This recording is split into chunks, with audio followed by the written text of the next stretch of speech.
You felt it, that crushing isolation, surrounded by hundreds of strangers, a profound disconnect. It's a paradox, more people should mean more connection, right? But it often feels the opposite. This isn't just shyness, it's a deep, primal alarm bell ringing in your brain. Why? Your brain is betraying you, it sees a crowd and screams one ancient word: danger. Our ancestors lived in small tribes, strangers were threats, always. This shaped our very survival. Unknown faces triggered a hypervigilant state, a deep, subconscious threat assessment. Safety meant proximity to familiar faces, trust was built on constant, intimate interaction. But then came cities, and billions of strangers. Our ancient brains couldn't keep up.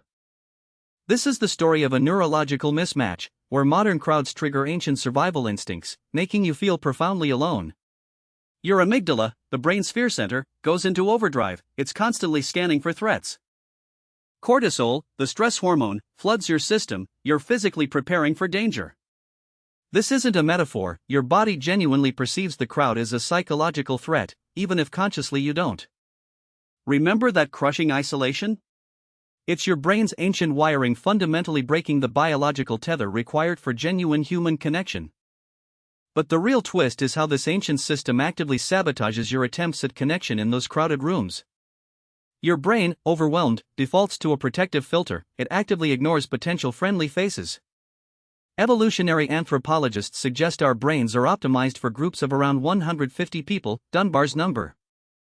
This neurological mismatch has profound societal impacts, contributing to declining trust and increasing social fragmentation. The constant low-level stress from crowds takes a physical toll, leading to chronic inflammation and other health issues. The biological tether of genuine connection is severed not by malice, but by an outdated survival mechanism. Chronic loneliness, exacerbated by this urban disconnect, is as detrimental to health as smoking 15 cigarettes a day. The brain interprets the sea of faces as static noise, making it harder to engage, harder to be heard. It drains your social battery, not because you dislike people, but because your brain is in threat mode. Our brains evolved over millions of years in contexts vastly different from today's densely populated world. Understanding this neurological mismatch is the first step. It's not you, it's your ancient brain's wiring. What I haven't told you yet is how this ancient wiring actively prevents genuine human connection in a crowd. Intentional eye contact, even briefly, can bypass some of this ancient threat assessment. It signals safety. Seeking out smaller clusters within a larger crowd can mitigate the overwhelming sensory input for your brain. Mindfulness practices can help regulate the amygdala, teaching your brain to differentiate between perceived and actual threats.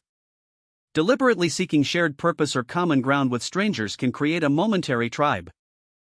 The brain's default is to assume indifference or threat. A simple smile can dramatically alter that perception.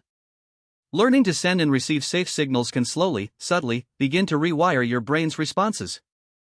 It's about intentionality, actively choosing to cultivate connection, even in the most unlikely places.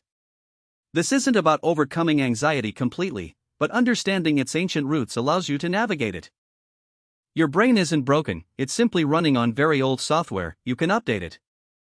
The choice isn't to avoid crowds, but to consciously engage with them in a way that feels safe.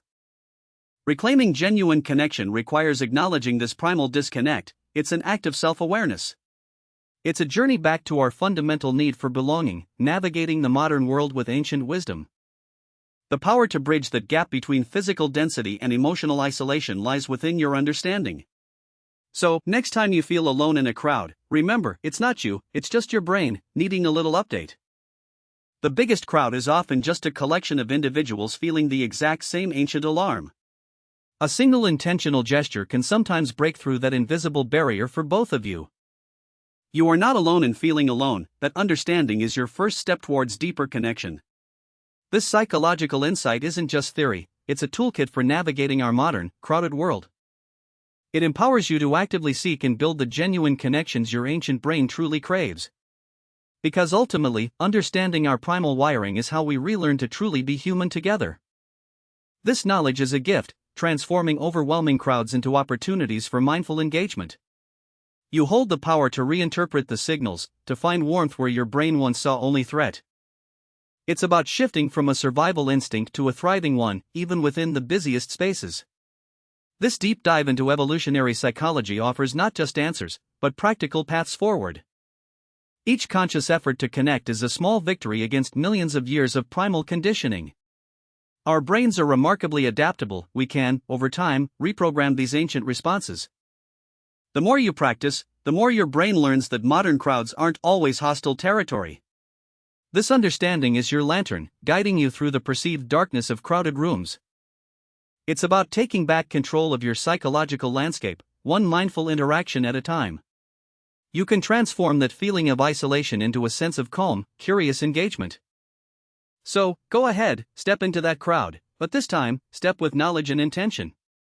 Because the greatest connections often begin with understanding the deepest parts of ourselves. The crowded room can be a place of discovery, not just isolation, once you know its secret. This isn't just about feeling better, it's about unlocking a richer, more connected human experience. Empathy, fueled by this understanding, becomes a powerful tool for social navigation. It's about consciously choosing connection over the default of ancient, fear-driven isolation. The psychological reason you feel alone in a crowd is also the key to truly belonging within it. Embrace this wisdom and let the crowds become a tapestry, not a cage.